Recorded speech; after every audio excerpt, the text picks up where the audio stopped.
ഒരു ദിവസം ഷിപ്പിൻ്റെ carbon dioxide സിലിണ്ടേഴ്സിൻ്റെ trial നടക്കുക. അത് പൊട്ടിത്തെറിച്ച് കുന്തൽവാദം മരിച്ചു. ഈ സന്ധ്യ എന്നെ ഇങ്ങനെ കെട്ടിപ്പിടിച്ചുകൊണ്ട് ചോദിച്ചു, സാറ് പറഞ്ഞത് അവൻ ചെയ്തു ഇല്ലേ? അത് വലിയ ഒരു ഇമ്പാക്റ്റാണ്. നമ്മുടെ രാജ്യത്തെ എല്ലാ ഓപ്പറേഷനിലും നേവിക്ക് റോൾ ഉണ്ടാവും.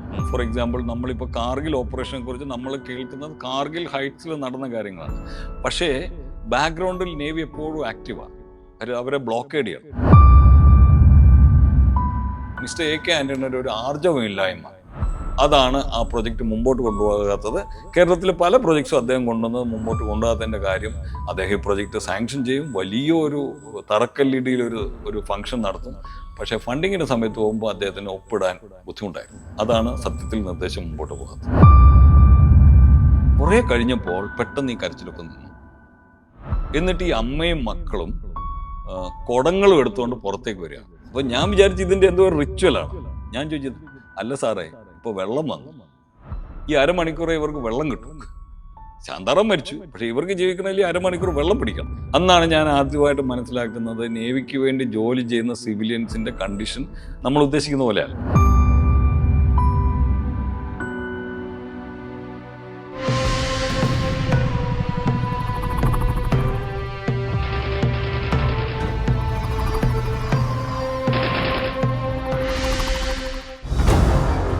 മധ്യ തിരുവിതാംകൂറിലെ കുന്നന്താനം ഗ്രാമത്തിൽ ജനനം.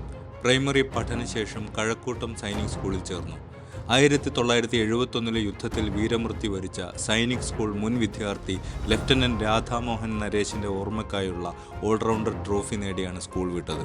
പിന്നീട് ഇന്ത്യൻ നാവികസേനയിൽ ചേർന്ന് എഞ്ചിനീയറിംഗ് ബ്രാഞ്ച് തെരഞ്ഞെടുത്തു. INS ശിവജിയിലെ നാവിക എഞ്ചിനീയറിംഗ് കോളേജിൽ BTech, തുടർന്ന് IIT ബോംബെയിൽ MTech, ബോംബെ സർവകലാശാലയിൽ MPhil ചെയ്തു. നാവിക ഹയർ കമാൻഡ് കോഴ്സും പൂർത്തിയാക്കി.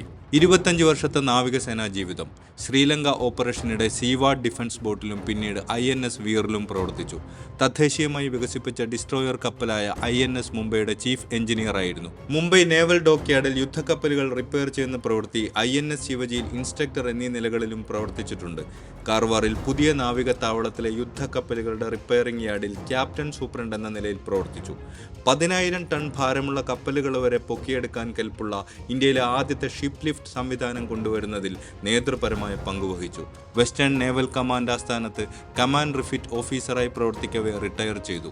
ഇതിനുശേഷം യുദ്ധക്കപ്പലുകളും അണ്ടർ വാട്ടർ സബ്മറീനുകളും നിർമ്മിക്കുന്ന മുംബൈയിലെ മാസഗോൺ ഡോക്കിൽ 15 വർഷം ജോലി ചെയ്തു. എക്സിക്യൂട്ടീവ് ഡയറക്ടറായാണ് റിട്ടയർ ചെയ്തത്. പിന്നീട് കോഴിക്കോട് ഒരു യുദ്ധക്കപ്പൽ ഗവേഷണ കേന്ദ്രം സ്ഥാപിക്കാനുള്ള യത്നത്തിൽ നേതൃപരമായ പങ്കുവഹിച്ചു. ഇക്കാലത്ത് കാലിക്കറ്റ് ഹെറിറ്റേജ് ട്രെയിൽസ് രൂപകൽപ്പന ചെയ്ത് പ്രവർത്തന സജ്ജമാക്കി. 2021 സ്വന്തം ഗ്രാമത്തിൽ തിരിച്ചെത്തി. സഹപാഠികളായ കേണൽ ജയപ്രകാശ്, രാധാകൃഷ്ണൻ എന്നിവരുമായി ചേർന്ന് സ്പൈസ് ഓഫ് ലൈഫ് എന്ന ചാരിറ്റി ട്രസ്റ്റ് സ്ഥാപിച്ച് പ്രവർത്തിക്കുകയാണ് ഇപ്പോൾ.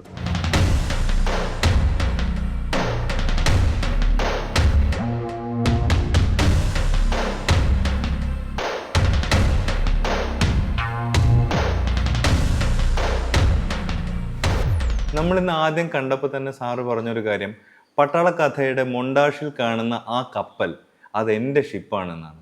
അതെന്താണ് കഥ? അത് പൂർണ്ണമായും ഇന്ത്യയിൽ രൂപകൽപ്പന ചെയ്ത് ഇന്ത്യയിൽ ഉണ്ടാക്കിയ INS മുംബൈ എന്ന് പറഞ്ഞ ഒരു ഡിസ്ട്രോയറാണ്. ഞാൻ അതിൻ്റെ ആദ്യത്തെ ചീഫ് എഞ്ചിനീയർ ആയിരുന്നു. 2001 കമ്മീഷൻ ചെയ്ത് ആ സമയത്തെ നമ്മുടെ ഒരുപക്ഷെ ഇന്ത്യൻ ഓഷ്യനിലെ തന്നെ ഏറ്റവും പവർഫുൾ ഒരു ഡിസ്ട്രോയർ ആയിരുന്നു അത്. ഓഫ്കോഴ്സ് നമ്മളത് കമ്മീഷൻ ചെയ്യുമ്പോൾ, അത് കപ്പൽശാലയിൽ നിർമ്മിക്കുമ്പോൾ തന്നെ നമ്മൾ അതിൻ്റെ ഒരു ഭാഗമാകും. അപ്പോൾ നമ്മൾ ഉണ്ടാക്കിയ ഒരു ഹൗസിനെ ഒരു ഹോമായി എടുക്കുക, അതിൻ്റെ നമ്മൾ അന്തേവാസികളാകും. അതായത് നമ്മളൊരു വീട് പണിയുമ്പോൾ അതിനെ പിന്നെ നമ്മളുടെ കുടുംബം വന്ന് താമസിക്കുകയും ആൾക്കാരും ഒക്കെ ആയിട്ട് അവിടെ ജീവിക്കുകയും ചെയ്യുന്ന ഒരു കൺസ്ട്രക്ഷനിലിരിക്കുന്ന ഒരു വീടിനെ ഒരു കുടുംബമായി എടുക്കുന്ന ഒരു ഫീലാണ് ഇത് കമ്മീഷൻ ചെയ്യുമ്പോൾ നമ്മൾക്കൊക്കെ ഉണ്ടാകുന്നത്. മറ്റൊരു ഓർമ്മ അതിനെക്കുറിച്ചുള്ളത്, ഈ കപ്പലിൽ 2001 നവംബറിൽ ഞങ്ങൾ ഈ കപ്പലിൽ സിഡ്നി ഹാർബറിലേക്ക് പോയി. അപ്പോൾ അന്ന് ഈ സിഡ്നി ഹാർബറിൽ ഒരു ക്രൂസ്, അവിടെ ഈ ക്രൂസ് നടത്തുന്ന ബോട്ടുകളൊക്കെ ഉണ്ടല്ലോ. അപ്പോൾ ഞാനൊരു ബോട്ടിൽ ഇങ്ങനെ കയറി പോവുകയാണ്. അപ്പോൾ ഞങ്ങളുടെ കപ്പൽ ക്രോസ് ചെയ്തപ്പോൾ ആ ബോട്ടിലെ ഗൈഡ് പറഞ്ഞു, ഒരു ഇന്ത്യൻ ഡിസ്ട്രോയർ ആണെന്ന് തോന്നുന്നു, ഇന്ത്യക്കാർ റഷ്യയിൽ നിന്ന് മറ്റൊരു ഡിസ്ട്രോയറുടെ വാങ്ങിയിരിക്കുന്നു എന്ന് പറഞ്ഞു. അപ്പോൾ ഞാൻ അദ്ദേഹത്തെ കറക്റ്റ് ചെയ്തു. ഞാൻ പറഞ്ഞ അത് റഷ്യയിൽ നിന്ന് വാങ്ങിയ ഡിസ്ട്രോയർ അല്ല, അത് ഇന്ത്യയിൽ തന്നെ രൂപകൽപ്പന ചെയ്ത് ഉണ്ടാക്കിയ ഇന്ത്യൻ നിർമ്മിതമായ ഒരു ഡിസ്ട്രോയറാണ്. അതിൻ്റെ പേര് INS മുംബൈ എന്നാണ്. അദ്ദേഹം എന്നോട് ചോദിച്ചു നിങ്ങളാരാണെന്ന് ചോദിച്ചു. ഞാൻ പറഞ്ഞു ഞാൻ അതിൻ്റെ ചീഫ് എഞ്ചിനീയറാണ്. അപ്പോൾ അദ്ദേഹം അപ്പോൾ തന്നെ അത് കറക്റ്റ് ചെയ്തു. ഇവിടെ ഒരാളുണ്ട്, അദ്ദേഹം പറയുന്നു ഇത് ഇന്ത്യയിൽ ഉണ്ടാക്കിയ കപ്പലാണ്. We are quite surprised that India is now able to make destroyers. അത് കഴിഞ്ഞിട്ട് ഒരു 4-5 വർഷം കഴിയുമ്പം ഞാൻ എൻ്റെ കുടുംബത്തിൻ്റെ കൂടെ ഒരു പ്രൈവറ്റ് ട്രിപ്പ് ഇതേ സിഡ്നിയിൽ പോയി. സിഡ്നി ഹാർബറിൽ ഒരു ക്രൂസ് എടുത്തപ്പോൾ എങ്ങനെയോ അതേ ആളുടെ കൂടെ തന്നെ അതേ ആ കമ്പനി ഓപ്പറേറ്റ് ചെയ്യുന്ന ഒരു ബോട്ടിൽ ഞങ്ങൾ കയറി സിഡ്നി ഹാർബർ ക്രൂസിന് വേണ്ടി. അപ്പോൾ ഈ മനുഷ്യൻ അവിടെയുണ്ട്. അദ്ദേഹമാണ് അന്ന് ഞങ്ങളെ ഗൈഡ് ചെയ്യുന്നത്. അദ്ദേഹം എന്നെ കണ്ട ഉടനെ പറഞ്ഞു, ഓ വെൽക്കം, നിങ്ങളാണല്ലേ ആ ഇന്ത്യൻ ഡിസ്ട്രോയറിൽ വന്ന മനുഷ്യൻ. ഇതാണ് നമ്മൾ മേക്ക് ഇൻ ഇന്ത്യ എന്നൊക്കെ പറയില്ലേ, നമ്മൾ ഇന്ത്യയിൽ ഒരു യുദ്ധക്കപ്പൽ ഉണ്ടാക്കുമ്പോൾ നമ്മൾ ലോകത്തിന് കൊടുക്കുന്ന ഒരു ഇമ്പാക്റ്റ് ഇതാണ്.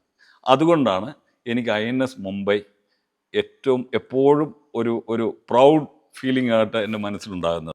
ഒരു ഡിസ്ട്രോയർ ഉണ്ടാക്കാൻ അല്ലെങ്കിൽ ഒരു യുദ്ധക്കപ്പൽ ഉണ്ടാക്കാൻ അത് ഭയങ്കര പാടാണോ? അത് തീർച്ചയായിട്ടും.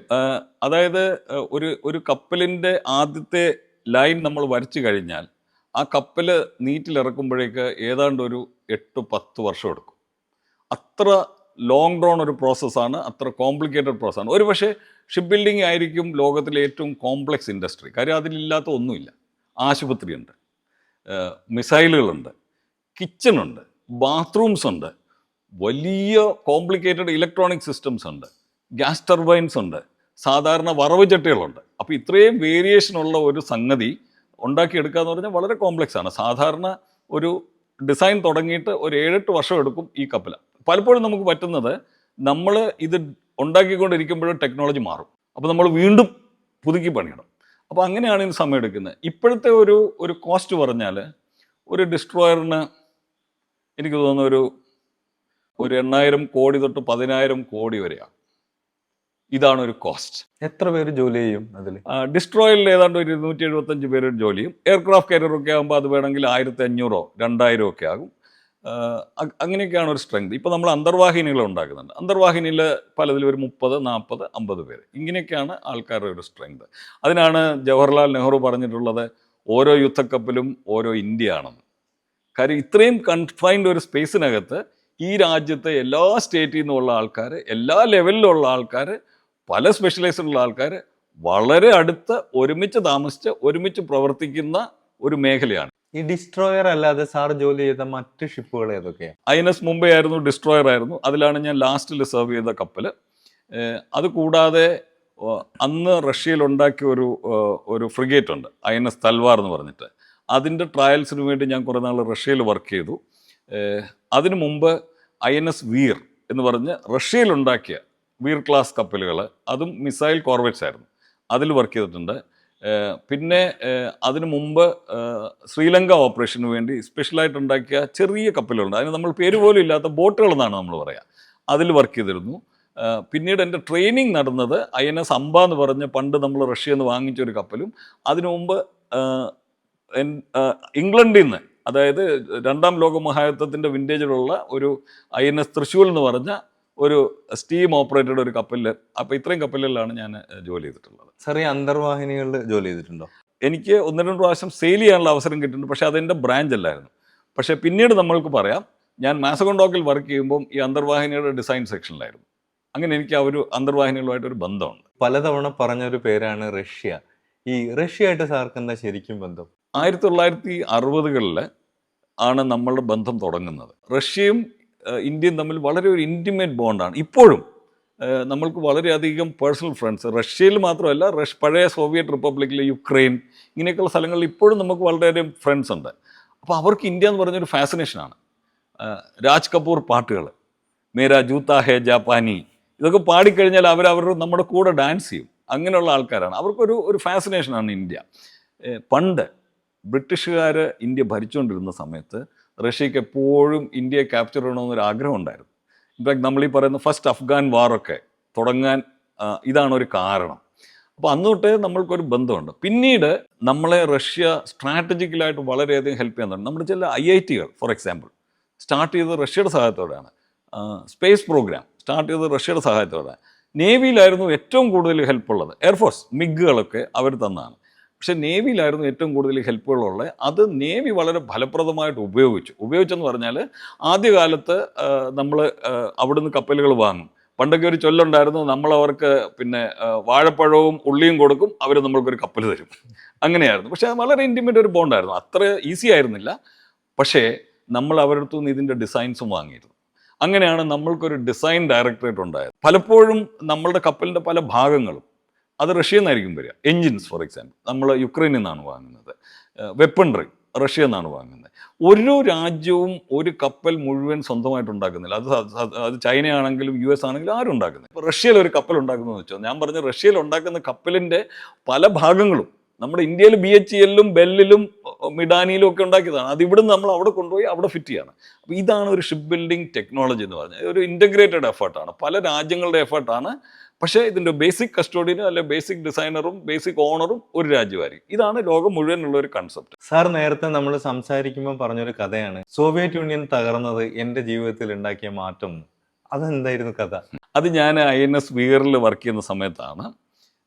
അന്ന് ഈ വീർ അല്ലെങ്കിൽ ഈ മുംബൈ ഇതുപോലെയൊക്കെയുള്ള ഷിപ്പുകളിൽ നമ്മൾ ഉപയോഗിക്കുന്ന ഗ്യാസ് ടർബൈൻസ് ആണ്. അതായത് നമ്മൾ എയർക്രാഫ്റ്റിൽ ഉപയോഗിക്കുന്ന അതേ എൻജിൻസിൻ്റെ മറൈൻ വേർഷനാണ് നമ്മളിവിടെ ഉപയോഗിക്കുന്നത്. അത് വളരെ കോംപ്ലക്സ് ടെക്നോളജിയാണ്. പിന്നീട് ഈ ഗ്യാസ് ടർബൈൻസിൻ്റെ ഇപ്പോൾ സാധാരണ നമ്മളൊരു കപ്പലിനെ കുറിച്ച് ആലോചിച്ചാൽ 2 എഞ്ചിൻ ഉണ്ടാകും, അതിന് പുറകിൽ ഗിയർ ബോക്സ് ഉണ്ടാകും, അതിന് ഷാഫ്റ്റിംഗ് ഉണ്ടാകും. ഈ റഷ്യയിൽ നിന്ന് വരുന്ന കപ്പലുകളുടെ ഒരു കോമ്പിനേഷൻ വേറെയാണ്. അതായത് 2 ഗ്യാസ് ടർബൈൻ മുമ്പിലെ എഞ്ചിൻ റൂമിൽ, അതിൻ്റെ ഗിയർ ബോക്സ് മുമ്പിലെ എഞ്ചിൻ റൂമിൽ, പിന്നെ പുറകിലെ എഞ്ചിൻ റൂമിൽ 2 ഗ്യാസ് ടർബൈൻ, അതിൻ്റെ ഗിയർ ബോക്സ്. അപ്പോൾ ഈ 2 ഷാഫ്റ്റിലേക്ക് എന്നിട്ട് ഈ ഗ്യാസ് ടർബൈനിലെല്ലാം ക്രോസ് കണക്ട് ചെയ്യാം. അപ്പോൾ ഈ 4 ഗ്യാസ് ടർബൈൻ വെച്ചിട്ട് നമുക്ക് ഒരു ഷെപ്പ് ഓടി. ഇതൊരു വലിയൊരു കോംപ്ലക്സ് ഒരു മാട്രിക്സ് ആണ്.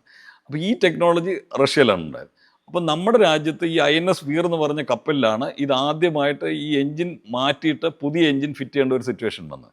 അത് 1994 ആ സമയത്തൊക്കെ ആയിരുന്നു. അപ്പോൾ അന്ന് അതിൻ്റെ ചാർജ് എനിക്കായിരുന്നു. ആ ഷിപ്പിൻ്റെ എൻജിൻ ഓഫീസറായിരുന്നു ഞാൻ. അപ്പോൾ ഡോക്യാർഡിൻ്റെ ഒരു ടീമും ഞങ്ങളെല്ലാം കൂടെ ഈ ഗ്യാസ് ടർബൈൻസ് മാറ്റി വെക്കുകയാണ്. പക്ഷേ നമ്മളുടെ അടുത്ത് ആ പ്രിസൈസ് ഇൻഫർമേഷൻ ഇല്ല. അന്ന് ഞങ്ങളെ ഹെൽപ്പ് ചെയ്യാൻ വേണ്ടി റഷ്യ എന്നൊരു മിസ്റ്റർ വോൾക്കോവ് ഒരു മൈക്കിളും വന്നു. അപ്പോൾ അന്ന് അവർ സോവിയറ്റ് യൂണിയൻ ആയിരുന്നു. അപ്പോൾ ഇവരെ എയർപോർട്ടിൽ നമ്മൾ റിസീവ് ചെയ്യാൻ പോകുമ്പോൾ mister Volkov and mister Michael from Soviet Union നമ്മളുടെ കൂടെ വന്നത് അന്നത്തെ സോവിയറ്റ് എംബസിയിലെ ഒരു ഓഫീസറും കൂടെയാണ്. ഹൈ ലെവലിലുള്ള ഒരു ഓഫീസറാണ്. അപ്പോൾ നമ്മളാണ് ഇവരെ രണ്ടുപേരെ റിസീവ് ചെയ്ത് ഇവർ ബോംബെയിൽ ഒരു ഹോട്ടലിൽ താമസിക്കുന്നു, ഡെയിലി നമ്മുടെ കപ്പലിൽ വന്ന് ജോലി ചെയ്യുന്നു. അപ്പോൾ ഇവരിങ്ങനെ ജോലി ചെയ്തുകൊണ്ട് പോയി. കുറേ സമയം കഴിഞ്ഞപ്പോൾ ഇവർക്ക് ഒരു ഹോട്ടലിൽ ഇവരൊരു അടിപിടി കേസിൽ പെട്ടു. ഇവർ രണ്ടുപേരും, ഈ 2 റഷ്യക്കാർ. എന്നിട്ട് ഇവരെ രാത്രി പോലീസ് അറസ്റ്റ് ചെയ്തു. രാത്രി എനിക്ക് കൊളാബ പോലീസ് സ്റ്റേഷനിൽ നിന്നാണ് കോൾ വരുന്നത്. ഇവിടെ 2 റഷ്യക്കാരുണ്ട്, അവർ നിങ്ങളുടെ പേര് പറയുന്നു, നിങ്ങളിവരെ ഇവിടെ വന്ന് ഇറക്കണമെന്ന് പറഞ്ഞു. അപ്പം ഞാൻ പറഞ്ഞു നമുക്കത് ചെയ്യാം, പക്ഷേ അവർ സോവിയറ്റ് സിറ്റിസൺസ് ആണ്, അപ്പം സോവിയറ്റ് എംബസിയിൽ നമുക്ക് പറഞ്ഞേ പറ്റത്തുള്ളൂ എന്ന് പറഞ്ഞു. അപ്പോൾ ഞാൻ ഈ സോവിയറ്റ് എംബസിയിൽ വിളിച്ചു. എൻ്റെ കൂടെ എയർപോർട്ടിൽ വന്ന ആ സോവിയറ്റ് ഓഫീസറെ വിളിച്ചിട്ട് ഞാൻ പറഞ്ഞു ഇതുപോലെ നമ്മളന്ന് റിസീവ് ചെയ്ത മിസ്റ്റർ വോൾക്കോവും മൈക്കിളും ജയിലിലാണ്, അവരൊരു അടിപിടി കേസിൽ പെട്ടു, അപ്പോൾ അവരെ റിലീസ് ചെയ്യണം, അതിന് പിന്നെ നിങ്ങളോട് വരണം എന്ന് പറഞ്ഞു. അപ്പോൾ അയാൾ എൻ്റെ അടുത്ത് നേരെ പറഞ്ഞു ഐ വിൽ നോട്ട് കം, ഞാൻ വരില്ല എന്ന് പറഞ്ഞു. ഞാൻ ചോദിച്ചു അതെന്താ? അവർ ഞങ്ങളുടെ സിറ്റിസൺസ് അല്ല. ഞാൻ ചോദിച്ചു അതെന്ത് പറ്റി? പറഞ്ഞു താൻ പേപ്പറൊന്നും വായിക്കില്ലേ, സോവിയറ്റ് യൂണിയൻ പിളർന്നു, അവരിപ്പോൾ സോവിയറ്റ് സിറ്റിസൺസ് അല്ല, അവർ യുക്രൈനിയൻ സിറ്റിസൺസ് ആണ്. അപ്പോൾ എനിക്ക് അവരുമായിട്ട് ഒരു ബന്ധമില്ല, ഞാൻ അവരെ റെസ്ക്യൂ ചെയ്യാൻ വരില്ല. ഇതാണ് അദ്ദേഹത്തിൻ്റെ മറുപടി. അപ്പോൾ ഞാൻ ചോദിച്ചു എന്താ ഇനി ചെയ്യേണ്ടത്? അപ്പോൾ അദ്ദേഹം പറഞ്ഞു അതൊരു 10-12 വർഷമൊക്കെ കഴിയുമ്പോൾ ഒരു യുക്രൈനിയൻ എംബസി ഡൽഹിയിൽ എപ്പോഴോ വരും, അതുവരെ അവരവിടെ കിടക്കട്ടെ. ഇതാണ് മറുപടി. പക്ഷെ അവരെ നമുക്കങ്ങനെ ഇടാൻ പറ്റില്ലല്ലോ. അവസാനം ഞാനും എൻ്റെ കമാൻഡിങ് ഓഫീസർ, എൻ്റെ ക്യാപ്റ്റനും കൂടെ രാത്രി പോയി അവരെ ഞങ്ങളുടെ പേരിൽ പിന്നെ ജാമ്യത്തിൽ ഇറക്കിക്കൊണ്ട് വന്നു. അത് കഴിഞ്ഞ് ഏതാണ്ട് ഒരു 1.5 മാസം അവർ പിന്നെ ജോലി തുറന്നുകൊണ്ടിരുന്നു, ജാമ്യത്തിലായിരുന്നു. പക്ഷേ ഒരു 1.5 മാസം 2 മാസം ഇവരുടെ കോടതിയിൽ എല്ലാ ആഴ്ചയും പോകണം. അപ്പോൾ നമ്മൾ ഫുൾ യൂണിഫോമിൽ ഇവർക്ക് വേണ്ടി കോടതിയിൽ പോകും. അങ്ങനെയായിരുന്നു സോവിയറ്റ് യൂണിയൻ വളർന്നപ്പോൾ നമ്മുടെ ജീവിതത്തിലുള്ള ഒരു ഇമ്പാക്ട്, വളരെ രസകരമായ ഒരു ഇമ്പാക്ട്. സാർ എങ്ങനെയാണ് പട്ടാളക്കാരനായി? ഞാൻ ഈ ഗ്രാമത്തിൽ വളർന്ന ആളാണ്. ഈ കുന്നന്താനം എന്ന് പറയുന്ന ചെറിയ ഗ്രാമത്തിൽ വളർന്നതാണ്. പഠിക്കാനും വളരെ എനർജറ്റിക് ആയിരുന്നു കൊച്ചിൽ. മരങ്ങൾ കയറുക, അങ്ങനെ ഇങ്ങനെ പഠിക്കാനും ഒരു കഴിവുണ്ടായിരുന്നു. അപ്പോൾ അത് കണ്ടിട്ട് ഇവിടെ അടുത്തൊരു ഒരു LP സ്കൂളിലാണ് ഞാൻ പഠിച്ചത്. ഞാൻ പറഞ്ഞ ഒരു ചെറിയ LP സ്കൂളിൽ. അത് കഴിഞ്ഞിട്ട് വേറൊരു ഗവൺമെൻറ് LP സ്കൂളിലേക്ക് പോയി. അപ്പോൾ അവിടെ നിന്ന് തന്നെ സ്കോളർഷിപ്പ് എഴുതാൻ വേണ്ടിയിട്ട് ഇവിടുത്തെ NSS ഹൈസ്കൂളിൽ കൊണ്ടുപോയി. അപ്പോൾ അവിടുത്തെ ഒരു ടീച്ചറിൻ്റെ മകൻ സൈനിക സ്കൂളിലെ ഫസ്റ്റ് ബാച്ചിലായിരുന്നു. അപ്പോൾ അദ്ദേഹം പറഞ്ഞു ഇവനെ വേണമെങ്കിൽ നമുക്ക് സൈനിക സ്കൂളിൽ ഒന്ന് ട്രൈ ചെയ്യാമെന്ന് പറഞ്ഞു. അങ്ങനെ സൈനിക സ്കൂൾ എൻട്രൻസ് എഴുതി. ഞാൻ സൈനിക സ്കൂളിൽ പോയി. എന്നെ കണ്ടിട്ട് ഈ 200 മീറ്ററിനകത്ത് 6-7 കുട്ടികളോട് വന്നിട്ടുണ്ട്. ഞങ്ങൾക്ക് ഇവിടെ ഒരു ചെറിയ സൈനിക സ്കൂൾ ഓൾ ബോയ്സ് ഗാദറിംഗ് ഉണ്ട് മിക്കവാറും ദിവസവും. അപ്പം ഞങ്ങൾ അങ്ങനെ സൈനിക സ്കൂളിൽ പോയി. സൈനിക സ്കൂളിൽ നിന്ന് പിന്നെ ഒരു തുടർച്ചയായിട്ട് ഡിഫൻസ് അക്കാഡമിയിൽ പോയി. ഡിഫൻസ് അക്കാഡമിയിൽ നിന്ന് പിന്നെ നേവിയിലേക്ക് വന്നു. എൻ്റെ ഫാദറിന് എന്നെ ഒരു IAS ഓഫീസറൊക്കെ ആക്കണമെന്നായിരുന്നു ആഗ്രഹം. പക്ഷേ നേവിയിലായി. ഈ ഇന്ത്യൻ നേവിയെ സംബന്ധിച്ചിടത്തോളം എഞ്ചിനീയറിംഗ് എത്ര പ്രധാനമാണ്? എഞ്ചിനീയറിംഗ് ഡിവിഷൻ കപ്പലിൻ്റെ ഒരു ചാലക ശക്തിയാണ് എഞ്ചിനീയറിംഗ് ഡിപ്പാർട്ട്മെൻറ്റ്. ഇപ്പം ഞാൻ ആദ്യം വർക്ക് ചെയ്ത കപ്പലിൻ്റെ ഹോഴ്സ് പവർ എന്ന് പറഞ്ഞാൽ ഏതാണ്ട് ഒരു 3000 ഹോഴ്സ് പവറാണ്. INS വീറിൻ്റെ ഹോഴ്സ് പവർ എന്ന് പറഞ്ഞാൽ ഏതാണ്ട് 30,000 ആയിരുന്നു.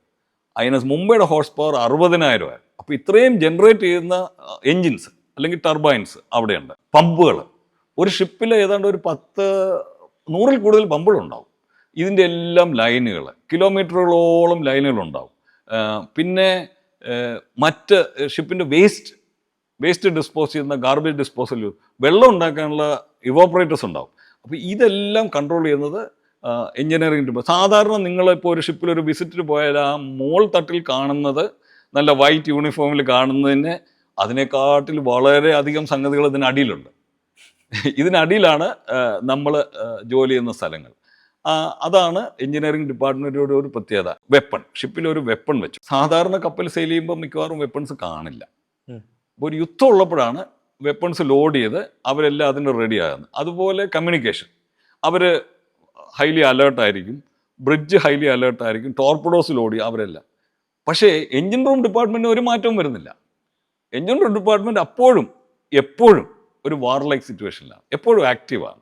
അതാണ് എഞ്ചിനീയറിംഗ് ഡിപ്പാർട്ട്മെൻറ്റിൻ്റെ ഒരു കപ്പലിനുള്ള ഒരു ആവശ്യം. സാർ ഏതെങ്കിലും ഓപ്പറേഷനുകളിൽ ആ രീതിയിൽ പോയിട്ടുണ്ടോ? സാർ എന്തോ ശ്രീലങ്കയെക്കുറിച്ച് എന്തോ ഒരു സംഭവം കേട്ടിരുന്നു. നമ്മുടെ രാജ്യത്തെ എല്ലാ ഓപ്പറേഷനിലും നേവിക്ക് റോൾ ഉണ്ടാവും. ഫോർ എക്സാമ്പിൾ നമ്മളിപ്പോൾ കാർഗിൽ ഓപ്പറേഷനെ കുറിച്ച് നമ്മൾ കേൾക്കുന്നത് കാർഗിൽ ഹൈറ്റ്സിൽ നടന്ന കാര്യങ്ങളാണ്.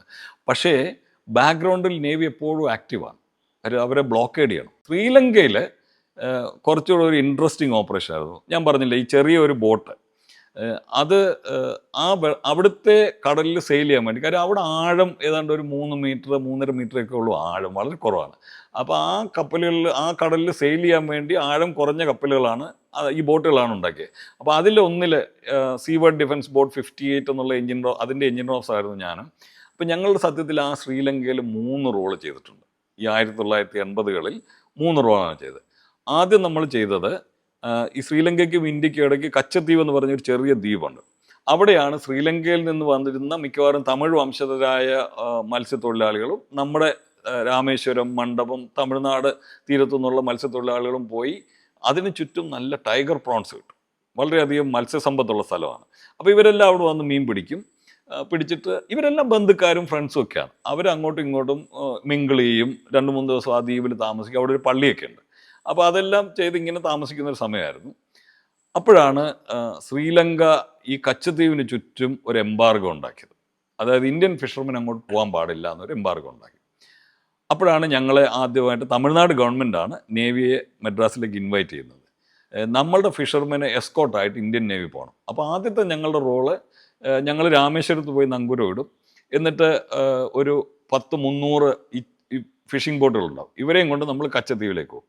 അപ്പോൾ ശ്രീലങ്കൻ സൈഡിൽ നിന്നും അവരുടെ ഒരു കപ്പൽ, അവരുടെ ഒരു 10-300 പിന്നെ മത്സ്യബന്ധന ബോട്ടുകളുമായിട്ട് ഇങ്ങോട്ട് വരും. എന്നിട്ട് ഇവർ രണ്ടും അവർ നേരത്തെ ചെയ്തുകൊണ്ടിരുന്ന പോലെ തന്നെ ചെയ്യും. പക്ഷേ നമ്മളുടെ ഒരു കണ്ണെപ്പോഴും അവരുടെ മേളിലുണ്ടാവും. അതായത് ശ്രീലങ്കൻ നേവി അവരെ ഒന്നും ചെയ്യുന്നില്ല, നമ്മൾ അവരെ ഒന്നും ചെയ്യുന്നില്ല എന്ന് ഒരു ഗാർഡിയൻ റോള്. ഈ ശ്രീലങ്കൻ നേവിയിലുണ്ടായിരുന്ന പലരും ഞങ്ങളുടെ ഫ്രണ്ട്സ് തന്നെയാണ്, ഞങ്ങളുടെ കൂടെ ട്രെയിൻ ചെയ്ത ആൾക്കാരൊക്കെയാണ്. അപ്പം അവരുടെ ഫിഷിംഗ് ചെയ്യുന്നതിലേക്ക് ഞങ്ങൾ പഴയ ഫ്രണ്ട്ഷിപ്പ് കഥകളൊക്കെ ഇങ്ങനെ പറഞ്ഞുകൊണ്ടിരിക്കും. അങ്ങനെയായിരുന്നു ആദ്യത്തെ റോള്. വളരെ ഫ്രണ്ട്ലി റോളായിരുന്നു. നമ്മൾ ഫിഷിംഗ് ഫെസിലിറ്റേറ്റ് ചെയ്യാതായിരുന്നു. അത് കഴിഞ്ഞിട്ടാണ് അവിടെ കാര്യങ്ങൾ കുറച്ചുകൂടെ സീരിയസ് ആയത്. അപ്പോൾ നമ്മുടെ ഗവൺമെൻറ് ഒരു പോളിസി എടുത്തു, ഈ റിബൽസിനെ സപ്പോർട്ട് ചെയ്യുക എന്നുള്ള ഒരു പോളിസി. LTTE ആ പേര് ഞാൻ പറയുന്നില്ല, തമിഴ് റിബൽസിനെ അത് പല ഗ്രൂപ്പുകളുണ്ടായിരുന്നു, LTT മാത്രമല്ല, കുറേ അധികം ഗ്രൂപ്പുകളുണ്ടായിരുന്നു. അത് കഴിഞ്ഞപ്പോഴാണ് പ്രശ്നം കുറച്ചുകൂടെ രൂക്ഷമായത്. നമ്മൾ ഈ പീസ് കീപ്പിംഗ് ഫോഴ്സ് എന്ന് പറഞ്ഞ ഒരു പ്രസ്ഥാനം അങ്ങോട്ട് അയക്കിയതും ആവശ്യമില്ലാത്ത ഒരു ഓപ്പറേഷൻ പോയി നമ്മൾ തലയിടുകയും ചെയ്തു. അപ്പോൾ പിന്നെ നമ്മൾ ഇവരുമായിട്ട് ഒരു കോൺഫ്ലിക്റ്റിലായി. അതൊരു പോളിസി ചേഞ്ചിലേക്ക്, ഒരു പോളിസി ചേഞ്ച് വന്നു. നമ്മൾ ഈ ശ്രീലങ്കൻ തമിഴ്സുമായിട്ട് ഒരു കോൺഫ്ലിക്റ്റിലായി. അപ്പം ഈ 3 റോളുകളാണ് ആ ഒരു 2 വർഷം കൊണ്ട് മാറി ചെയ്തതും. അതായിരുന്നു ശ്രീലങ്ക ഓപ്പറേഷൻ്റെ ഒരു ജിസ്റ്റ്. സങ്കടകരമായിട്ട് വേദനിപ്പിക്കുന്ന ഒരു അനുഭവം. സിവിലിയൻസ് വളരെയധികം എൻ്റെ കൂടെ വർക്ക് ചെയ്തിട്ടുണ്ട്. അവരെല്ലാ റാങ്കിലും ഉണ്ട്. ഞങ്ങളെ പഠിപ്പിച്ച DRDO സയൻറ്റിസ്റ്റുകൾ സിവിലിയൻസ് ആയിരുന്നു. അതുപോലെ ഡോക്യാർഡിലെ സീനിയർ പൊസിഷൻസിൽ താഴേക്കിടയിലുള്ള ജോലിക്കാരും ഒക്കെ ഈ സിവിലിയൻസ് ആയിരുന്നു. അപ്പോൾ ഒരു ദിവസം എൻ്റെ ഒരു വർക്കർ ശാന്താറാം ചിപ്ലൂൺകർ എന്നായിരുന്നു അദ്ദേഹത്തിൻ്റെ പേര്. ശാന്താറാം ചിപ്ലൂൺകർ രാവിലെ ഒരു ഹാർട്ട് അറ്റാക്കിൽ മരിച്ചു. അപ്പോൾ ഞങ്ങൾ വർക്ക് തുടങ്ങിയതേ ഉള്ളൂ, അദ്ദേഹം മരിച്ചു. അപ്പോൾ സാധാരണ ഒരു കേസിൽ അന്ന് ഞങ്ങൾക്കൊരു ബിസി ഡേ ആയിരുന്നു. പക്ഷേ ബാക്കിയുള്ള ജോലിക്കാർ എൻ്റെ അടുത്ത് പറയും, സാറ് യൂണിഫോമിൽ ഈ ബോഡിയുടെ കൂടെ ഞങ്ങളുടെ കൂടെ വരണമെന്ന് പറഞ്ഞു. അപ്പോൾ എനിക്ക് അപ്പോൾ മനസ്സിലായില്ല എന്താണ് കാരണമെന്ന്. പക്ഷേ ഞാൻ പോയി കഴിഞ്ഞപ്പോഴാണ് മനസ്സിലാകുന്നത് നമുക്ക് പുറത്തുള്ള ഒരു അറ്റ്മോസ്ഫിയർ. നമുക്ക് പട്ടാളത്തിൽ എന്ന് പറഞ്ഞാൽ എല്ലാം വളരെ സിസ്റ്റമാറ്റിക്കാണ്, നമ്മളൊന്നും ചെയ്യേണ്ട ആവശ്യമില്ല. ഇദ്ദേഹത്തിൻ്റെ ബോഡി ഞങ്ങളൊരു ഗവൺമെൻറ് ആശുപത്രി കൊണ്ടുപോയപ്പം അത് പോസ്റ്റ്മോർട്ടം ചെയ്യണമെങ്കിൽ നമ്മൾ യൂണിഫോമിൽ അവിടെ പോയി സംസാരിക്കണം. അപ്പോൾ നമ്മൾ അവരെ കാണണം. കണ്ടിട്ട് നിങ്ങൾ നേവിക്കാരനാണോ? അതെ. അപ്പോൾ കുപ്പിയൊക്കെ കിട്ടുമോ? ഇങ്ങനെയാണ് സിറ്റുവേഷൻ. അപ്പോൾ എനിക്ക് മനസ്സിലായി എന്തുകൊണ്ടാണ് ഇവർ ഈ യൂണിഫോമിൽ ഒരാൾ വേണമെന്ന് പറഞ്ഞത്. അപ്പോൾ ആ പോസ്റ്റ്മോർട്ടം ഒക്കെ കഴിഞ്ഞ് അദ്ദേഹത്തിൻ്റെ ഒരു മകനുണ്ട്, വിനായക് ചിപ്ലൂൺകർ, ഒരു കൊച്ചു പയ്യൻ. അവനന്നൊരു 12 വയസ്സോ മറ്റോ ഉള്ളൂ. അപ്പോൾ അവനും ഞങ്ങളെല്ലാവരും കൂടെ ഈ ബോഡി കൊണ്ട് ഇദ്ദേഹം താമസിക്കുന്ന സ്ഥലത്ത് പോയി. അതൊരു ചേരി പ്രദേശമാണ്, സ്ലം. ബോംബെയിലെ ഒരു സ്ലമ്മിലാണ് ഇവർ താമസിക്കുന്നത്. അപ്പോൾ നമ്മൾ ഈ ബോഡി കൊണ്ടുവന്നാൽ അയൽവർക്കുകാർക്ക് ഒരു ബോധറേഷനില്ല. നമ്മൾ ഈ ബോഡി കൊണ്ടുവരുന്നു, ബോഡി അകത്തേക്ക് ഇവരുടെ 2-3 ആൾക്കാർ വാങ്ങിക്കൊണ്ടുവന്നു. പിന്നെ ഇതിനകത്ത് അങ്ങ് അലമുറയിട്ട് ഈ സ്ത്രീകളും കുട്ടികളും ഒക്കെ അങ്ങ് കരച്ചിലാണ്. അപ്പോൾ ഞാൻ പറഞ്ഞു ഈ ബോഡി നമുക്ക് അടക്കണ്ടേ. അപ്പോൾ അവർ പറയും, സാറേ വൈഫിനോട് ചോദിക്കട്ടെ. അപ്പോൾ നമ്മൾക്ക് അകത്ത് കയറാൻ പറ്റില്ല. അപ്പോൾ പുറത്തുനിന്ന് വൈഫിനോട് ചോദിച്ചപ്പോൾ വൈഫ് പറഞ്ഞു, ഇത് ഞാൻ ഒരു ഡിസിഷൻ എടുക്കില്ല, ഇദ്ദേഹത്തിൻ്റെ വീട്ടിൽ നിന്ന് ആരെങ്കിലും വരണം. അപ്പോൾ പിന്നെ അദ്ദേഹത്തിൻ്റെ ഒരു അനിയനുണ്ടെന്ന് മനസ്സിലായി. ഞങ്ങൾ അദ്ദേഹത്തെ തപ്പി ഒരാൾ പോയി. പക്ഷേ അനിയൻ പറഞ്ഞ് എനിക്ക് വരാൻ നിർവാഹമില്ല, ഞാൻ വരില്ല എന്ന്. എന്താ ചെയ്യേണ്ടതെന്ന് ആർക്കും ഒന്നും അറിയില്ല. 3-4-5 മണിക്കൂർ കഴിഞ്ഞു. അപ്പോൾ ഞാൻ പറഞ്ഞു ഞാനെന്ന് അകത്ത് പോയി ചോദിക്കാം. അപ്പോൾ അവർ പറഞ്ഞില്ല, സാറ് അകത്ത് പോകാൻ പറ്റില്ല. ഞാൻ ചോദിച്ചാൽ എന്താണ്? അവരുടെ ഒരു സിസ്റ്റം അനുസരിച്ച് ഈ ബോഡി ഇരിക്കുന്ന വീട്ടിനകത്തേക്ക് ഒരാൾ പോയാൽ 13 ദിവസം കഴിഞ്ഞ് അയാൾക്ക് പുറത്തിറങ്ങാൻ പറ്റും. ഇതാണ് ഇവരുടെ ഒരു സിസ്റ്റം. അപ്പോൾ സാർ അകത്ത് പോയാൽ സാറ് 13 ദിവസം അവിടെ. അപ്പോൾ ഞാൻ പറഞ്ഞു അതെങ്ങനെ പറ്റുക? അപ്പോൾ ഞങ്ങൾ ഇരിക്കുകയാണ്, എന്താ ചെയ്യേണ്ടതെന്ന് അറിയാം. കുറേ കഴിഞ്ഞപ്പോൾ പെട്ടെന്ന് ഈ കരച്ചിലൊക്കെ നിന്നു. എന്നിട്ട് ഈ അമ്മയും മക്കളും കുടങ്ങളും എടുത്തുകൊണ്ട് പുറത്തേക്ക് വരികയാണ്. അപ്പോൾ ഞാൻ വിചാരിച്ചു ഇതിൻ്റെ എന്തോ ഒരു റിച്വലാണ്. ഞാൻ ചോദിച്ചത്, അല്ല സാറേ, ഇപ്പോൾ വെള്ളം വന്നു, ഈ അരമണിക്കൂറേ ഇവർക്ക് വെള്ളം കിട്ടും. ശാന്താറാം മരിച്ചു, പക്ഷേ ഇവർക്ക് ജീവിക്കണമെങ്കിൽ 1/2 മണിക്കൂർ വെള്ളം പിടിക്കണം. വെള്ളം പിടിക്കാൻ വന്ന. അപ്പോൾ അങ്ങനെ അവർ പുറത്തേക്ക് വന്നപ്പോൾ എനിക്ക് മനസ്സിലായി ഇവർ വളരെ ഹെൽപ്ലെസ് ആണ്. അന്നാണ് ഞാൻ ആദ്യമായിട്ട് മനസ്സിലാക്കുന്നത് നേവിക്ക് വേണ്ടി ജോലി ചെയ്യുന്ന സിവിലിയൻസിൻ്റെ കണ്ടീഷൻ നമ്മൾ ഉദ്ദേശിക്കുന്ന പോലെ അല്ല. അവർ വളരെ താഴേക്കടയിലുള്ളവരാണ്, വളരെ ബുദ്ധിമുട്ടി ഇങ്ങനെയുള്ള സ്ഥലങ്ങളിൽ താമസിക്കുന്നവരാണ്. അപ്പോൾ ഭാഗ്യത്തിന് അവർ പുറത്ത് വന്നതുകൊണ്ട് അവരോട് ഞാൻ സംസാരിച്ചു. ഞാൻ പറഞ്ഞു, ഞങ്ങൾ പോയി കഴിഞ്ഞാൽ ഈ ബോഡി അടക്കാൻ നിങ്ങളെ കൊണ്ട് പറ്റുമെന്ന് ഞങ്ങൾക്ക് തോന്നുന്നില്ല, അതുകൊണ്ട് സമ്മതിക്കണമെന്ന് പറഞ്ഞ് അങ്ങനെയാണ് ശാന്താറാം ചിപ്ലൂൺകറിനെ അടക്കിയത്. പക്ഷേ ഭാഗ്യം കൊണ്ട് വിനായകന് പ്രായമായപ്പോൾ വിനായകന് അച്ഛൻ്റെ ജോലി ഞങ്ങൾക്ക് വാങ്ങിക്കൊടുക്കാൻ പറ്റി. അങ്ങനെ ഒരു കാര്യം ചെയ്യാൻ പറ്റി. അതായത് ഒരു റിയാലിറ്റി, ബോംബെയുടെ റിയാലിറ്റി നമ്മളെ ഹിറ്റ് ചെയ്ത ഒരു സംഭവമാണ്. അടുത്ത ഒരു കാര്യം, എൻ്റെ മകനെ പോലെ, അതായത് നമ്മൾ ഈ ഷിപ്പിലൊക്കെ ചീഫ് എഞ്ചിനീയർ ആകുമ്പോൾ നമ്മുടെ കൂടെയുള്ള ഓഫീസർമാരും സെയിലേഴ്സും ഒക്കെ യങ് കുട്ടികളായിരിക്കും. അവർക്ക് നമ്മളുടെ മക്കളുടെ പ്രായമൊക്കെ ഉണ്ടാകത്തുള്ളൂ. അപ്പം നമ്മൾ അവരെ മക്കളെ പോലെയാണ് വളർത്തുന്നത്. ചിലപ്പോൾ നമ്മൾ ചെവിക്ക് പിടിക്കും, വേണമെങ്കിൽ ഒരു കിഴക്ക് കൊടുക്കും, അങ്ങനെയൊക്കെയാണ്. അവരും നമ്മളെ അതുപോലെയാണ് നോക്കുന്നത്. അപ്പോൾ അങ്ങനെ ഒരു പയ്യനുണ്ടായിരുന്നു, കുന്തൽവാദ്. അപ്പോൾ ഈ കുന്തൽവാദ് ഞാൻ പറഞ്ഞില്ല, ഞാൻ ലോണാവാലയിൽ ലെക്ചറായിട്ട് വർക്ക് ചെയ്യുമ്പോൾ ഈ കുന്തൽവാദ് ഒരു കേഡറ്റാണ്. അപ്പോൾ അവൻ്റെ കല്യാണം കഴിപ്പിക്കുന്നതിൽ വരെ ഞങ്ങൾക്കൊരു റോളുണ്ടാവും. അന്ന് ഇവൻ കണ്ട കുട്ടി എന്ന് പറഞ്ഞ ഒരു നേവൽ ഓഫീസറിൻ്റെ മകളായിരുന്നു. അപ്പോൾ ഈ അച്ഛൻ നമ്മളോട് ചോദിക്കും, സാറേ ഈ കുട്ടി എങ്ങനെയുണ്ട്? അപ്പോൾ നമ്മൾ ഏതാണ്ട് ഒരു ഫാദർലി റോളാണ്. അപ്പോൾ അവൻ്റെ വൈഫിൻ്റെ പേര് സന്ധ്യ എന്നാണ്. അപ്പം സന്ധ്യയുടെ കൂടെ കല്യാണം കഴിഞ്ഞു, ഇവർ തിരിച്ചു വന്നു ഷിപ്പിൽ. അപ്പോൾ നമ്മുടെ കുട്ടികളെപ്പോലെ തന്നെ അവരിങ്ങനെ, അവൻ ഷിപ്പിൽ വരും, സന്ധ്യ വീട്ടിൽ കുട്ടികളെയൊക്കെ നോക്കി ഇങ്ങനെ ഇരിക്കും. കുറേ വർഷങ്ങൾ കഴിഞ്ഞ് ഞാൻ നേവിയിൽ നിന്ന് റിട്ടയർ ചെയ്തു. ഞാൻ മാസഗോൺ ഡോക്കിൽ വർക്ക് ചെയ്യുമ്പോൾ മാസകൊണ്ടോക്കിൽ ഉണ്ടാക്കുന്ന INS കൊൽക്കത്ത എന്ന കപ്പലിൻ്റെ ചീഫ് എഞ്ചിനീയറായിട്ടാണ് കുന്തൽ വാദ്വ വരുന്നത്. അതായത് ഞാൻ INS മുംബൈയിൽ ചെയ്ത റോള്, കുന്തൽ വാദ്വ എൻ്റെ കീഴിൽ വർക്ക് ചെയ്തപ്പം ചെയ്ത ആ role as a chief engineer, അത് ചെയ്യാൻ വേണ്ടി കുന്തൽ വാദ്വ കൽക്കട്ടയിലേക്ക് വരിക. കൽക്കത്തയുടെ റോൾ ചെയ്യാൻ വേണ്ടി മാസകൊണ്ടോക്കിലേക്ക് വരികയാണ്. സാറേ ഞാനാണ് ഇതിൻ്റെ ചീഫ് എഞ്ചിനീയർ. അപ്പോൾ ഞാൻ അവനെ കുറച്ച് ഉപദേശിച്ചു. ഞാൻ പറഞ്ഞു, നീ ഒരു ഷിപ്പ് കമ്മീഷൻ ചെയ്യുമ്പോൾ ഫോർ എക്സാമ്പിൾ ഒരു സ്ഥലത്തൊരു ട്രയൽ നടത്തുകയാണെങ്കിൽ നിനക്ക് പോകേണ്ട ആവശ്യമില്ല. ആസ് എ ചീഫ് എഞ്ചിനീയർ നിനക്ക് പോകേണ്ട ആവശ്യമില്ല. പക്ഷേ നീ അവിടെ കാണണം. കാരണം ആ മെഷീനറിയൊക്കെ ആദ്യമായിട്ടായിരിക്കും സ്റ്റാർട്ട് ചെയ്യുന്നത്. അതിനൊരു റിസ്ക് എലിമെൻ്റ് ഉണ്ടാവും. അപ്പോൾ നിൻ്റെ സെയിലേഴ്സിനും നിൻ്റെ കൂടെ ഉള്ള ജോലിക്കാർക്കും ഒരു ധൈര്യം പകരാൻ നീ അവിടെ വേണം. ഇങ്ങനെ ഷിപ്പിൻ്റെ ട്രയൽ നടന്നുകൊണ്ടിരിക്കുകയാണ്. ഷിപ്പ് അതിൻ്റെ കമ്മീഷൻ ചെയ്യാറായി. ഒരു ദിവസം ഷിപ്പിൻ്റെ കാർബൺ ഡയോക്സൈഡ് സിലിണ്ടേഴ്സിൻ്റെ ട്രയൽ നടക്കുകയാണ്. അത് പൊട്ടിത്തെറിച്ച് കുന്തൽ വാദ്വ മരിച്ചു. അറിഞ്ഞിട്ട് ഞാനും എൻ്റെ വൈഫും കൂടെ വീട്ടിലേക്ക് പോയി. വീട്ടിലേക്ക് പോയപ്പം ഈ സന്ധ്യ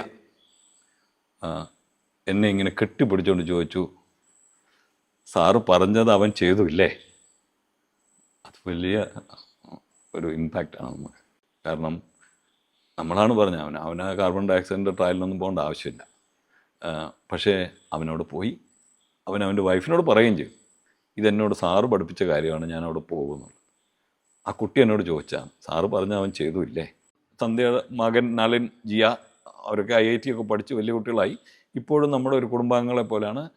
സന്ധ്യയ്ക്ക് നേവിയിൽ ഒരു ഓഫീസറായിട്ട് ഞങ്ങൾ ട്രൈ ചെയ്ത്, ഞാൻ നേവിയിലല്ലായിരുന്നെങ്കിലും AK ആൻ്റണി സാറായിരുന്നു മന്ത്രി. അങ്ങനെ ട്രൈ ചെയ്ത് സന്ധ്യയ്ക്ക് ഒരു നേവൽ ഓഫീസറായിട്ട് ജോലി വാങ്ങിക്കൊടുത്തു. സന്ധ്യ പിന്നീട് സന്ധ്യയുടെ തന്നെ ഒരു ക്ലാസ്മേറ്റ് വിഡോവറായി. അപ്പോൾ അദ്ദേഹം BSFലാണ്. അവർ കല്യാണം കഴിച്ച് ഇപ്പോൾ സന്ധ്യ പറയുന്നത് എനിക്ക് 3 കുട്ടികളുണ്ട്. അങ്ങനെ ഇപ്പോൾ സന്തോഷമായിട്ടിരിക്കുന്നു. പക്ഷേ ആ ഒരു ഇമ്പാക്റ്റ് ഭയങ്കരമാണ്. സങ്കടം വിടാം. ഒരു രസകരമായ ഒരു ഓർമ്മ. പിന്നീട് ഒരിക്കലും INS മുംബൈയിൽ, ഈ മുംബൈ കപ്പൽശാലയിൽ പിന്നെ പണി ചെയ്ത ഫൈനൽ സ്റ്റേജിലാണ് നമ്മൾ അവിടെ ചെല്ലുന്നത് ആസ് എ ക്രൂ. ഷിപ്പിന് ഫ്യൂവൽ ടാങ്കുകളുണ്ട്. ഈ ഓരോ ടാങ്കിനും ഒരു ബ്രീതർ പൈപ്പാണ്, ഒരു ചെറിയൊരു പൈപ്പ്. അതിൽ നിന്നാണ് എയർ പോകുന്നത്. അതിൻ്റെ മുകളിലെ ക്യാപ്പ് ബ്രാസ് വെച്ചിട്ടാണ്. അപ്പോൾ ഈ ഷിപ്പ് യാർഡുകളിൽ ജോലി ചെയ്യുന്ന കുറേ കോൺട്രാക്ട് വർക്കേഴ്സ് ഉണ്ട്, പാവപ്പെട്ട ആൾക്കാരാണ്. ഇവർ വൈകുന്നേരം അത് ഊരി പോക്കറ്റിലിട്ടുകൊണ്ട് പോകും. അവർക്ക് വിൽക്കാമല്ലോ പുറത്ത്. 1-2 ടാങ്കല്ല, ആ കപ്പലിൽ ഏതാണ്ട് 32ഓളം ടാങ്കുകളുണ്ട്. ഇങ്ങനെ ഫ്രണ്ട് തൊട്ട് പുറകു വരെ ഈ 150 മീറ്റർ നിറച്ച് ടാങ്കുകളാണ്. അപ്പോൾ ഓരോ ടാങ്കിലും ഇങ്ങനെ കയറി ഇറങ്ങി ഇതൊരു ശല്യമായി. ഞാൻ ഉദ്ദേശിച്ച് ഈ ബ്രാസ് ക്യാപ്പ് മാറ്റി റബ്ബർ ഇട്ടാൽ ഇവരെടുക്കില്ലല്ലോ. അപ്പോൾ ഒരു ദിവസം വൈകുന്നേരം കപ്പലെല്ലാം സെക്യൂർ ചെയ്ത് എല്ലാവരും വീട്ടിൽ പോകുന്ന സമയം ഞാൻ എൻ്റെ കാലിപ്പറും സ്കെയിലും കാൽക്കുലേറ്ററും ഡ്രോയിങ് ബുക്കൊക്കെ ആയിട്ട് ഒരു കപ്പലിൻ്റെ താഴെ വന്നിട്ട്, താഴത്തെ ഡെക്കിൽ വന്നിട്ട് ഒരു ടാങ്കിൻ്റെ മുകളിൽ ഇരുന്നിട്ട് ഒരു ബ്രീതിങ് പൈപ്പിൻ്റെ മെഷീനൊക്കെ എടുത്ത് വരയ്ക്കുകയാണ്. കാര്യം എൻ്റെ ഐഡിയ എന്താണ്, ഇതിൻ്റെ ഒരു മോൾഡ് ഉണ്ടാക്കണം. ഈ മോൾഡ് ഉപയോഗിച്ച് റബ്ബറിൽ ക്യാപ്പുകൾ ഉണ്ടാക്കി അത് ഫിറ്റ് ചെയ്താൽ പിന്നെ ഇത് എടുത്തുകൊണ്ട് പോകില്ലല്ലോ എന്നുള്ളൊരു ഐഡിയ. അപ്പം ഞാനിത് വരച്ചുകൊണ്ടിരിക്കുകയാണ്. അപ്പോൾ എൻ്റെ ഒരു പയ്യൻ, എൻ്റെ ഒരു ജൂനിയർ മോസ്റ്റ് സെയിലർ തിവാരി ഇങ്ങനെ വന്നിട്ട് നോക്കിയിട്ട്, സാറെന്താ ഇവിടെ? അപ്പം ഞാൻ പറഞ്ഞു, ഈ ബ്രീതർ പൈപ്പിന് പകരം ഞാനൊരു റബ്ബർ പൈപ്പ് ക്യാപ്പ് ഉണ്ടാക്കുകയാണ്, അതിനു വേണ്ടിയുള്ള മോൾഡ് ഡിസൈൻ ചെയ്യുകയാണ്. അപ്പോൾ നമ്മളിങ്ങനെ നമ്മളെക്കുറിച്ച് തന്നെ പൊക്കെയാണല്ലോ പറയുന്നത്, നമ്മൾ ഡിസൈൻ ചെയ്യുകയാണ്, നിനക്കൊന്നും മനസ്സിലായില്ല, നീ പോയിക്കോളാൻ പറഞ്ഞു. അവൻ എന്നെ ഇങ്ങനെ ഒന്ന് നോക്കിയിട്ട് പോയി. അടുത്ത ദിവസം കുറച്ചുകൂടെ ബാക്കിയുണ്ടായിരുന്നു. ഞാൻ താഴെ ചെന്ന് നോക്കുമ്പം ഈ ബ്രാസ് ക്യാപ്പുകളൊന്നും അവിടെ ഇല്ല. അതിന് ഒരു പ്ലാസ്റ്റിക് ക്യാപ്പുകളാണ്. എല്ലാത്തിനും പ്ലാസ്റ്റിക് ക്യാപ്പുകൾ ഇട്ടിട്ടുണ്ട്. അപ്പോൾ എനിക്ക് മനസ്സിലായി ഇത് തിവാരി തന്നെ ആയിരിക്കും. അപ്പോൾ ഞാൻ തിവാരിയെ വിളിച്ചു. ഞാൻ പറഞ്ഞിട്ട്, അതേ സാറ് മണ്ണെണ്ണ വാങ്ങില്ലല്ലോ, അതുകൊണ്ട് സാറിന് അറിയില്ല, ഇത് മണ്ണെണ്ണയുടെ ജെറിക്കാൻ്റെ ക്യാപ്പ് ഇത് മാർക്കറ്റിൽ 2 രൂപയ്ക്ക് കിട്ടും സാറേ, സാറെന്തിനാ ഇത് ഡിസൈൻ ചെയ്യാനൊക്കെ പോകുന്നത്? അപ്പോൾ ഇങ്ങനെ കുറേ താഴെക്കിടയിൽ നിന്നുള്ള കുറേ അധികം ലെസൺസ് നമ്മൾക്ക് കിട്ടും. കാർവാർ നേവൽ ബേസിൽ സാർ എന്തൊക്കെ ചെയ്തത്? കാർവാർ വളരെ ഒരു ഇൻട്രസ്റ്റിംഗ് സംഭവമാണ്. കാരണം നമ്മളുടെ എപ്പോഴും നമ്മൾ ഈ വെസ്റ്റേൺ നേവൽ കമാൻഡിലെ വലിയ നേവൽ ബേസ് എന്ന് പറയുന്നത് ബോംബെ ആണ്. പക്ഷേ ബോംബെ ഒരു ഡൈയിങ് ഹാർബറാണ്. അവിടെ ഡെപ്തൊക്കെ വളരെ കുറവാണ്. 6 മീറ്റർ 7 മീറ്ററൊക്കെ, 7 മീറ്റർ നമ്മൾ വളരെയധികം ഡ്രഡ്ജ് ചെയ്താൽ കിട്ടും. അല്ലെങ്കിൽ സാറ് 4 മീറ്റർ 3.5 മീറ്ററൊക്കെയാണ് അവിടെ ഡെപ്ത് ഉള്ളത്. അപ്പോൾ നമുക്ക് വലിയ കപ്പലുകളൊക്കെ അവിടെ ഈസി ആയിട്ട് അടുക്കാനുള്ള ബുദ്ധിമുട്ടുണ്ടാകും. പഴയ ഒരു നേവൽ ബേസാണത്. അപ്പോഴാണ് നമ്മുടെ അഡ്മിറൽ ഡോസൺ എന്ന് പറഞ്ഞ് നമുക്കൊരു ചീഫ് ഉണ്ടായിരുന്നു, കോഴിക്കോടുകാരാണ്. അദ്ദേഹമാണ് ഈ കാർവാറിനെ കുറിച്ച് ഒരു വിഷ്വലൈസ് ചെയ്യുന്നത്. അദ്ദേഹം പറഞ്ഞ് അവിടെ 14 മീറ്റർ, നമ്മുടെ ഏതാണ്ട് വിഴിഞ്ഞത്തെയൊക്കെ ആഴമുണ്ട് അവിടെ, ഇവിടെ നമ്മൾക്കൊരു നേവൽ ബേസ് തുടങ്ങണം. അപ്പോൾ അന്നത്തെ ഒരു കണ്ടീഷൻ അനുസരിച്ച് അന്ന് നമ്മുടെ ശത്രു രാജ്യത്തു നിന്ന് അയക്കുന്ന ഒരു പ്ലെയിനിനോ മിസൈലിനോ ഒന്നും ഇവിടെ എത്താൻ പറ്റില്ല. ബോംബെയിൽ എത്താനുള്ള ഏതാണ്ട് ഒരു കഴിവ് അവർക്ക് ഒരു 10 വർഷം കൊണ്ട് കിട്ടുമെന്ന് നമുക്ക് തോന്നി. പക്ഷെ കാർവാറിൽ എത്താനും അപ്പോഴും ബോംബെ കാർവാർ ഒരു 100-200 കിലോമീറ്റർ ദൂരമുണ്ട്. അപ്പം എത്താൻ ബുദ്ധിമുട്ടാണെന്ന് തോന്നിയിട്ടാണ് കാർവാറിൽ ഒരു നേവൽ ബേസ്, പ്രൊജക്ട് സീബേർഡ് എന്ന് പറഞ്ഞൊരു പ്രൊജക്റ്റാണ്. അതിപ്പോഴും തുടർന്നുകൊണ്ടിരിക്കുന്ന ഒരു പ്രൊജക്റ്റാണ്. വലിയൊരു നേവൽ ബേസ്, 11,000 ഏക്കറാണ് നമ്മൾ അക്വയർ ചെയ്തത്. അത് കംപ്ലീറ്റ് ആയില്ല, അത് ഓരോ ഫേസിലാണ് ചെയ്തുകൊണ്ടിരിക്കുന്നത്. അപ്പം അതിൻ്റെ കീ എലിമെൻ്റ് എന്ന് പറയുന്നത് ഈ നമ്മുടെ വാട്ടർ ഫ്രണ്ടാണ്, അവിടുത്തെ ജെട്ടികളും അതിനോട് അസോസിയേറ്റ് ചെയ്തിട്ടുള്ള ഒരു ഷിപ്പ് റിപ്പയർ യാർഡുമാണ്. അപ്പോൾ ഈ ഷിപ്പ് റിപ്പയർ യാർഡിൻ്റെ ആദ്യത്തെ ക്യാപ്റ്റൻ സൂപ്രണ്ടായിരുന്നു ഞാൻ. അപ്പോൾ എൻ്റെ കൂടെ ഒരു ചെറിയ ടീം, ഒരു 10-12 ഓഫീസേഴ്സ്, ഒരു 40-45 സെയിലേഴ്സ്, ഒരു 10-15 സിവിലിയൻസ്, ഞങ്ങളായിരുന്നു ആ കോർ ടീം. ഇതിനെ റെഡിയാക്കിയെടുത്ത് കമ്മീഷൻ ചെയ്ത് നേവിക്ക്. അപ്പം നമ്മൾ സാധാരണ അറിയാൻ വയ്യാത്ത പല കാര്യങ്ങളും അവിടെ ഉണ്ട്. ഫോർ എക്സാമ്പിൾ, അവിടെ ഒരു ഷിപ്പ് ലിഫ്റ്റ് ഉണ്ടായിരുന്നു. ഇന്ത്യയിൽ ആദ്യമായിട്ട് ഒരു കപ്പൽ വെള്ളത്തിൽ നിന്ന്, നമ്മൾ കാറൊക്കെ ജാക്കി വെച്ച് പൊക്കില്ലേ, അതുപോലെ ഒരു കപ്പൽ, ചെറിയ കപ്പലല്ല, 10,000 ടണ്ണുള്ള കപ്പൽ. അന്ന് നേവിയിൽ 10,000 ടണ്ണുള്ള 3 കപ്പലേ ഉള്ളൂ. ഈ 10,000 ടണ്ണുള്ള കപ്പൽ നമ്മൾ വെള്ളത്തിൽ നിന്ന് പൊക്കിയെടുക്കുകയാണ്. എന്നിട്ട് അതിനെ കരയിൽ വലിച്ചുകൊണ്ട് പോവുകയാണ്. എന്നിട്ട് ഒരു സ്ഥലത്ത് വെച്ചിട്ടാണ് നമ്മൾ കാറിൽ ജാക്കി വെക്കുന്ന പോലെ തന്നെ വെച്ചിട്ട് റിപ്പയർ ചെയ്യുകയാണ്. ഈ ടെക്നോളജി ഇന്ത്യയിൽ ആദ്യമായിട്ട് വന്ന കാർവാറിലാണ്. അപ്പോൾ ഇങ്ങനെയൊക്കെയുള്ള വളരെ ചലഞ്ചിങ് കാര്യങ്ങൾ. പിന്നെ അണ്ടർഗ്രൗണ്ട് വളരെയധികം ടണലുകളുണ്ടായിരുന്നു. ഞങ്ങളുടെ സർവീസുകളെല്ലാം വെള്ളവും ഫ്യൂവലും ഇലക്ട്രിസിറ്റിയും എല്ലാം അതിനുണ്ട്. പിന്നെ ക്യാപ്റ്റീവ് പവർ ജനറേഷൻ പ്ലാന്റ്, ഏതാണ്ട് 7-8 മെഗാവാട്ട് കപ്പാസിറ്റിയുള്ള ഒരു ഡീസൽ ജനറേറ്റിംഗ് പ്ലാന്റ്. അപ്പോൾ അങ്ങനെ വളരെ ചലഞ്ചിങ് ഒരു ജോലിയായിരുന്നു. അങ്ങനെ ഒരു വലിയൊരു ഓപ്പർച്യൂണിറ്റി കിട്ടി. ഇങ്ങനെ ഒരു നേവൽ ബേസ് സെറ്റപ്പ് ചെയ്യുന്നതിൻ്റെ, ഷിപ്പ് റിപ്പയർ യാർഡിൻ്റെ ക്യാപ്റ്റൻ സൂപ്രണ്ടായിട്ട് വർക്ക് ചെയ്യാനും ഈ ടീമിൻ്റെ കൂടെ വളരെയധികം സ്ട്രഗിൾ ചെയ്തു. തുടങ്ങി ഏതാണ്ട് 8 മാസത്തിനുള്ളിൽ ആദ്യത്തെ കപ്പൽ അവിടെ റീഫിറ്റ് ചെയ്യാനും ഞങ്ങൾക്ക് പറ്റി. അതൊരു വലിയൊരു അച്ചീവ്മെൻറ്റാണ്. അന്ന് ഞങ്ങൾ റീഫിറ്റ് ചെയ്തത് ഏതാണ്ട് 258 ടൺ കേവ് ഭാരമുള്ള ഒരു കപ്പലായിരുന്നു. ഇന്ന് INS വിക്രമാദിത്യ, ഇന്ത്യയിലെ ഏറ്റവും വലിയ കപ്പൽ, 35,000 ടൺ കേവ് ഭാരമുള്ള ആ ഷിപ്പ് അവരാണ് റീഫിറ്റ് ചെയ്യുന്നത്. അപ്പോൾ 2005 നമ്മൾ തുടങ്ങിയ ഒരു തുടക്കം വളരെ ശ്രമകരമായിരുന്നെങ്കിലും ഇന്നത് വലിയൊരു ചേഞ്ചാണ്. കാർവാർ പ്രൊജക്റ്റ് കണ്ടിന്യൂ ചെയ്തുകൊണ്ടിരിക്കും. എനിക്ക് തോന്നുന്നു അടുത്തൊരു 20 വർഷം കൂടെ ഇത് കണ്ടിന്യൂ ചെയ്യുന്നുണ്ട്. ഇന്ത്യൻ നേവിയുടെ അതുപോലെ കേരളത്തിൻ്റെയും ഫ്യൂച്ചറിനെ വളരെ പോസിറ്റീവായിട്ട് മാറ്റിമറിക്കുന്ന ഒരു പ്രോജക്റ്റ് സാറ് കോഴിക്കോട് പ്ലാൻ ചെയ്തിരുന്നു എന്ന് കേട്ടിട്ടുണ്ട്. എന്തായിരുന്നു സാർ ആ പ്രോജക്റ്റ്? ഇന്ത്യയുടെ ഒരു ഫ്യൂച്ചർ മാരിടൈം സ്ട്രാറ്റജിയിൽ കേരളത്തിന് ഒരു റോള് വേണം. അപ്പോൾ നമ്മൾ ഈ ഷിപ്പ് ഓപ്പറേറ്റ് ചെയ്യും, ഷിപ്പ് റിപ്പയർ ചെയ്യും, പിന്നീട് മാസഗോണ്ടോക്കിൽ വന്ന് ഷിപ്പ് ഉണ്ടാക്കുകയും ചെയ്ത ഒരു അനുഭവം വെച്ചിട്ട്, ഞാൻ നേരത്തെ പറഞ്ഞ പോലെ ഒരു ഷിപ്പ് ബിൽഡിംഗ് ഒരു വളരെ കോംപ്ലക്സ് അഫെയർ ആണ്. ഇതിൻ്റെ ഡിസൈന്, കൺസ്ട്രക്ഷന്, ടെസ്റ്റിങ്, പിന്നെ മെറ്റീരിയൽ മാനേജ്മെൻറ്റ്, ഇതെല്ലാം വളരെ കോംപ്ലക്സ് അഫെയർ ആണ്. അഡ്വാൻസ് രാജ്യങ്ങൾ ഇതിനെല്ലാം സ്വയം പര്യാപ്തത നേടി അമേരിക്കയിലും ചൈനയിലും റഷ്യയിലും ഒക്കെ ഇതിനെ കോർഡിനേറ്റ് ചെയ്യാൻ ഒരു സെൻറ്റർ ഓഫ് എക്സലൻസ് ഉണ്ടാകും. ഇതെല്ലാം കൂടെ കോർഡിനേറ്റ് ചെയ്യാൻ ഒരു ഏജൻസി ഉണ്ടാകും.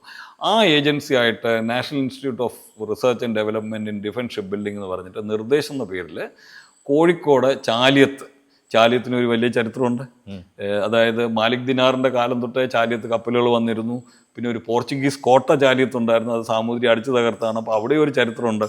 അപ്പം ആ ചാലിയം തീരത്ത് ഒരു 40 ഏക്കർ സ്ഥലം അവിടുത്തെ മത്സ്യത്തൊഴിലാളികളുടെ സ്ഥലമായിരുന്നു. അത് ഞങ്ങൾ അക്വയർ ചെയ്തിട്ട് ഈ ഒരു സെൻറ്റർ ഓഫ് എക്സലൻസ്, നമ്മുടെ രാജ്യത്തെ യുദ്ധക്കപ്പലുകളുടെയും അന്തർവാഹിനികളുടെയും ഡിസൈൻ തൊട്ട് കൺസ്ട്രക്ഷൻ തൊട്ട് ഓപ്പറേഷൻ വരെയുള്ള എല്ലാ എഫേർട്സും കോർഡിനേറ്റ് ചെയ്യുന്ന ഒരു റിസർച്ച് ഇൻസ്റ്റിറ്റ്യൂട്ട് തുടങ്ങാൻ വേണ്ടിയാണ് ഈ ചാലിയത്ത് നമ്മൾ ഈ കോഴിക്കോട് ഈ 40 ഏക്കർ സ്ഥലം അക്വയർ ചെയ്ത്. ഞാൻ ഏതാണ്ട് ഒരു 5 വർഷം അതിനുവേണ്ടി സ്ട്രഗിൾ ചെയ്തു. എൻ്റെ ഷിപ്പ് യാർഡിൻ്റെ സപ്പോർട്ട് ഉണ്ടായിരുന്നു, പക്ഷേ അതെന്തുകൊണ്ടും നടന്നില്ല.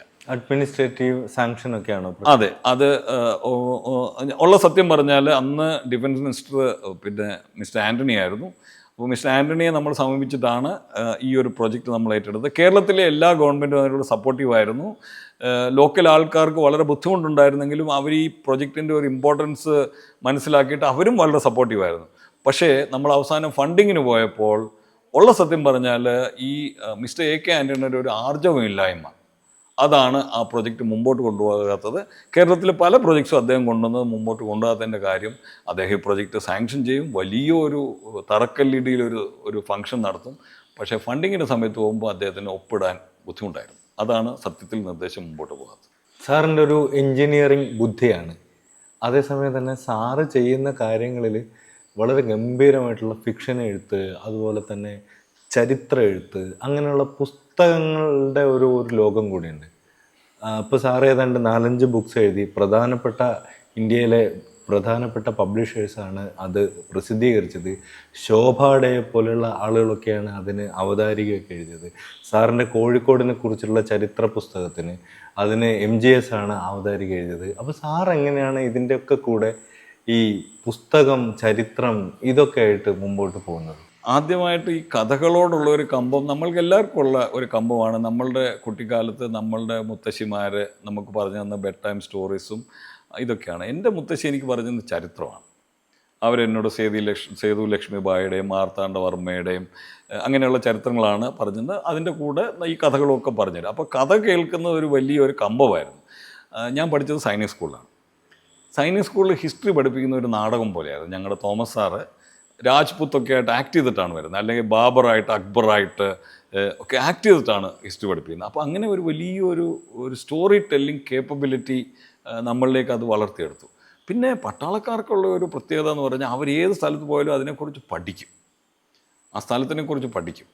അങ്ങനെ പഠിച്ചപ്പോൾ ഭാഗ്യത്തിന് ഞാൻ ജോലി ചെയ്ത ബോംബെ ആണെങ്കിലും അല്ലെ കോഴിക്കോടാണെങ്കിലും ഇതെല്ലാം വളരെ ചരിത്രപരമായ സ്ഥലങ്ങളായിരുന്നു.